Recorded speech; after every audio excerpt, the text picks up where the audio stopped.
December 1941, Pearl Harbor, Hawaii. Before dawn touched the sky inside a small, sealed Navy building called Station HYPO, a group of American cryptanalysts sat under flickering fluorescent lights. Typewriters clattered, decoding wheels clicked, and the low hum of radio signals filled the air like a heartbeat. The men worked in silence, their faces lit only by the dim glow of lamps and cigarette embers. On their desks were stacks of intercepted Japanese messages, lines of strange symbols, repeating numbers and words that made no sense. But hidden inside those characters was the truth that could decide the future of the Pacific. Commander Joseph Rochefort, head of the station, leaned over a decoded strip of paper, his brow furrowed beneath a mass of black hair. He had been awake for 30 hours. Coffee cups lined his desk, cold and half-finished. The Navy outside knew him as eccentric, a man who wore a red silk kimono and worked barefoot.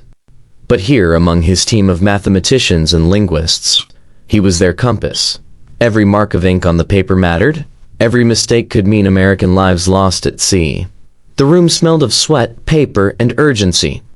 Dozens of intercepted Japanese messages arrived each hour, captured by Navy radio operators stationed across the Pacific. From Guam, from Midway, from Manila. The Codebreakers called it J-19, later known as Purple, the most complex cipher Japan had ever used. No one outside their circle even knew it existed. Rochefort glanced up at the large clock mounted on the wall. 11 a.m. The faint sound of waves could be heard outside, crashing softly against the Hawaiian coast. He turned back to his decoding notes, pencil tapping against the desk. Across from him, Lieutenant Thomas Dyer adjusted his glasses and whispered, "If we can find the repeating key pattern, sir, we might just open it." Rochefort nodded but said nothing. He didn't need to. The team already understood what was at stake. They weren't chasing words, they were chasing time. Japan's military radio traffic had increased sharply in recent weeks. New message frequencies, new urgency. Somewhere in Tokyo, the Imperial Navy was preparing for something big. The Americans just didn't know what. Not yet. As the night dragged on, the cryptanalysts worked line by line, symbol by symbol, recording frequency counts, plotting graphs, comparing patterns. Their walls were covered in strings of paper, maps of logic and intuition. The code at first had looked impossible, but slowly, painfully, it began to bend. Across the Pacific in Washington, D.C., another team of Army cryptologists was facing the same challenge. Together, these two hidden divisions, the Navy's Station HYPO and the Army's Signal Intelligence Service, formed the backbone of America's secret war of intelligence. No medals, no headlines, only silence and secrecy. By sunrise, Pearl Harbor's horizon glowed gold over the Pacific waters. Sailors were already marching to the docks, unaware that inside the small, locked building history was turning. Rochefort stood by the window for a moment, watching the lights spill across the airfield. He had no proof yet, but instinct whispered something he couldn't ignore. The Japanese Navy was moving. And if they didn't crack the next message soon, it might be too late. He returned to his desk, rolled up his sleeves, and muttered under his breath, "The code will speak. We just have to listen hard enough." The pencil began to move again, tracing the first patterns that would, in time, reveal Japan's most guarded secret. December 35, 1941, Station HYPO, Pearl Harbor, Hawaii. The sun rose over Pearl Harbor, turning the water gold and calm, a deceptive calm that hid what was coming. Inside Station HYPO, the night never really ended. The windows were covered, the lights stayed dim, and the sound of typewriters never stopped. The men barely spoke. Each keystroke, each mark on paper was a battle in silence. Commander Joseph Rochefort looked up from his desk, eyes bloodshot from days without rest. The room smelled of stale coffee and ink. Across from him, Lieutenant Dyer and Chief Petty Officer Jasper Holmes leaned over pages of Japanese ciphers. A young analyst had just brought in a new batch of intercepted signals, more fragments of Japan's encrypted communications. The lines were filled with patterns, numbers, and coded kana. Frequency changes again, Dyer said quietly. They're rotating their key every 24 hours. Rochefort nodded, expression unreadable. They know we're listening, he replied. But they don't know how close we are. Across the wall, pinned charts and graphs traced out possible cipher keys. Each shift in character frequency was marked in red. The team was beginning to notice something. Repeated phrases. Recurring timestamps. In certain words that, when aligned, hinted at locations in the Pacific. Holmes pointed at one of the decoded fragments. Sir, this symbol here, it keeps showing up before words we think mean task force. Rochefort leaned in. And this looks like Keto-Butai. Those two words, Keto-Butai, meaning the combined fleet's first airstrike. Forcing sent a chill through the room. It was the same fleet that carried Japan's most powerful aircraft carriers. The same force that could launch hundreds of planes at once. Rochefort's pencil froze midair. They're moving, he murmured. But where? For the next 48 hours the men barely left their chairs. Food was brought in, untouched. They worked in shifts that bled into one another. Scribbling calculations, running mechanical analyzers, comparing results from the Army's Signal Intelligence Service in Washington. Every word they decrypted came with the weight of lives. By December 4th, they had broken through one more layer. Not the full purple code yet, but enough to catch fragments of a larger picture. Messages spoke of favorable winds, surprise, and the beginning of hostilities. But no one could see the target. Rochefort sent a report to Washington. Japanese fleet communication patterns suggested major naval movement eastward. Destination unclear. Recommend increased readiness at all Pacific bases. But the warning was vague, unconfirmed. Washington had received too many reports like it before. The higher command dismissed it as routine. Still, Rochefort couldn't shake the feeling. The Japanese weren't just moving, they were preparing for something monumental. And whatever it was, it would come soon. That night, as wind howled outside the building and rain began to fall on the Hawaiian coast, Rochefort stared at the endless stream of messages on his desk. If we don't find the key, he whispered, we'll learn the truth too late. At that same moment, far across the Pacific, north of Japan's Kuril Islands, 6 massive Japanese aircraft carriers were cutting through the icy waters. Their decks were lined with Mitsubishi Zero fighters, Kate torpedo bombers and Val dive bombers, engines covered with tarps to hide their heat from reconnaissance planes. Their mission had one objective: Pearl Harbor. And only the Codebreakers at Station HYPO were close enough to stop it. December 6, 1941, Station HYPO, Pearl Harbor, Hawaii. The night before the attack, the rain had stopped. The air was unnaturally still over Pearl Harbor, the kind of quiet that made even the waves sound heavy. Inside Station HYPO, the lamps burned low. A teletype machine chattered endlessly, spitting out intercepted Japanese radio signals one after another. Paper curled at Rochefort's feet. He hadn't slept in 2 days. The cryptanalysts moved like ghosts, their faces pale in the dim light. In the background, the sound of distant Navy drills could be heard faintly through the walls, men laughing, unaware of what was unfolding behind those closed doors. At 10:15 p.m., a fresh batch of messages came through. Diplomatic traffic between Tokyo and its embassy in Washington. The Japanese were ordering their diplomats to deliver a message to the U.S. government at exactly 1 p.m. Washington time. December 7th, Rochefort circled the line in red pencil. He looked up, his voice quiet but steady. 1 p.m. in Washington. That's early morning here. Holmes leaned closer, realization dawning. That's when the Pacific Fleet will still be in harbor. They both stared at the clock. The room seemed to shrink around them. Every second ticked louder. Rochefort didn't need more proof.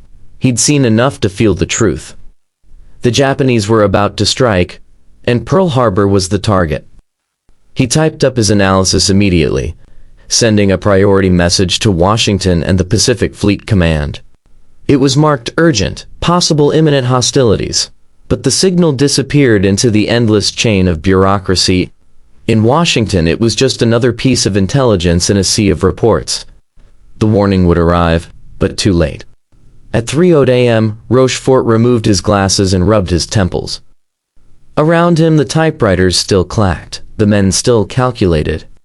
They didn't know that, just hours away, the most destructive surprise attack in American history was already moving toward them across the Pacific. Far to the north, under a cold, moonless sky, the Japanese carrier fleet had taken position. Aboard the flagship Akagi, Admiral Nagumo gave the final order. Pilots checked their gear in silence. Mechanics fueled planes with trembling hands. At 6:01 a.m., the first wave began launching. The sound of roaring engines broke the stillness as planes lifted, off one after another, rising from the sea like a swarm of metallic wasps. Back at Pearl Harbor, the morning shift had begun. Sailors polished decks, some still half asleep. Chaplains prepared for Sunday service. The sky looked peaceful, until the first faint hum of aircraft began to grow louder. Inside Station HYPO, Rochefort looked up from his desk. For a moment he thought he imagined it. Then he heard the unmistakable sound. Distant explosions, muffled but real. He froze. "No," he whispered. "It's begun." At 7:48 a.m., the first bombs fell on Battleship Row. Flames burst into the air. The USS Arizona erupted in a blinding explosion that shook the island. Men ran for cover as the harbor turned into a sea of fire and chaos. Rochefort stood at the window, powerless.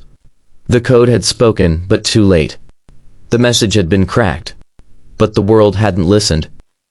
Hours later, as the smoke drifted across the horizon and the once proud ships lay burning in the water, the men of Station HYPO kept working. They didn't stop to mourn. They didn't leave their posts. They simply turned back to the codes. Because now the war had begun, and America's first line of defense would be the men who could read the enemy's secrets before they were written. June 1942, Pearl Harbor, Hawaii, 6 months after the attack. The world had changed since that dark December morning. The waters of Pearl Harbor still carried the scars of fire. The twisted remains of the USS Arizona lay half-buried beneath the waves, a silent monument to the price of unpreparedness. But deep inside the same nondescript building, Station HYPO, the typewriters still clattered, and the cryptanalysts still worked. For Commander Joseph Rochefort and his team, the memory of that morning was a wound that never healed. Every code they broke now carried a weight heavier than duty. It was redemption. They had failed to stop one surprise. They would never fail again. Since January, the men had been chasing a new target. The Japanese Navy's operational code, known as JN-25. It was the cipher used by the Imperial Fleet to coordinate every major movement across the Pacific. Breaking it could mean predicting Japan's next strike before it happened. But JN-25 wasn't like anything they had seen before. It used more than 30,000 code groups, each one representing words, syllables, or entire phrases. Then, each code was super encrypted with an additional layer of random numbers. It was meant to be unbreakable. Yet day after day, Rochefort's men attacked it with the same persistence they had shown before Pearl Harbor. They divided the code into fragments, charted frequency patterns, and compared old messages with new intercepts.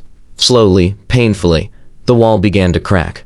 By May 1942, they began noticing references to something, a target the Japanese called AF. No one knew what AF meant. Some believed it was the U.S. base at Midway Island. Others thought it was a diversion. Rochefort trusted his instincts. He remembered the Japanese obsession with weather reports. So he came up with a plan, a test. He sent a message from Midway using an open, unencrypted channel. Water supply on Midway running low. A day later, a Japanese message was intercepted. AF reports shortage of fresh water. That single phrase confirmed it. AF was Midway. The Japanese were planning an attack. Rochefort immediately sent his findings to Admiral Chester Nimitz, commander of the Pacific Fleet. Nimitz didn't hesitate. He trusted the Codebreakers completely. Using their intelligence, he positioned his carriers, Enterprise, Hornet, and the recently repaired Yorktown, north of Midway, ready to ambush the approaching Japanese fleet. On June 4, 1942, as the sun rose over the Pacific, American scouts spotted the enemy carriers. Thanks to Station HYPO, they knew exactly where and when Japan would strike. At 10:25 a.m., American dive bombers from the Enterprise in Yorktown appeared suddenly over the Japanese fleet. Within minutes, they sent 3 enemy carriers, Akagi, Kaga and Soryu, to the bottom of the sea. A 4th Hiryu followed hours later. Japan's mighty naval power was shattered. The Battle of Midway became one of the most decisive victories in modern warfare. And it was won not just by the men in cockpits, but by the ones in silence, the ones behind the walls of Station HYPO. When the news reached Rocheford's team, there was no celebration, just quiet relief. Holmes looked up from his desk and said softly, "We got them, Joe?" Rochefort nodded. "We didn't outgun them," he replied. "We outhot them." In the months that followed, American codebreakers continued to dismantle Japan's encrypted world, intercepting fleet orders, submarine routes, and even messages between high command. Every battle, Guadalcanal, the Coral Sea, Leyte Gulf, was fought with the eyes of Station HYPO guiding the way. By the end of the war, America's intelligence network had become one of the most advanced in history, born from tragedy, sharpened by necessity, and carried by men who proved that information could be as powerful as any weapon.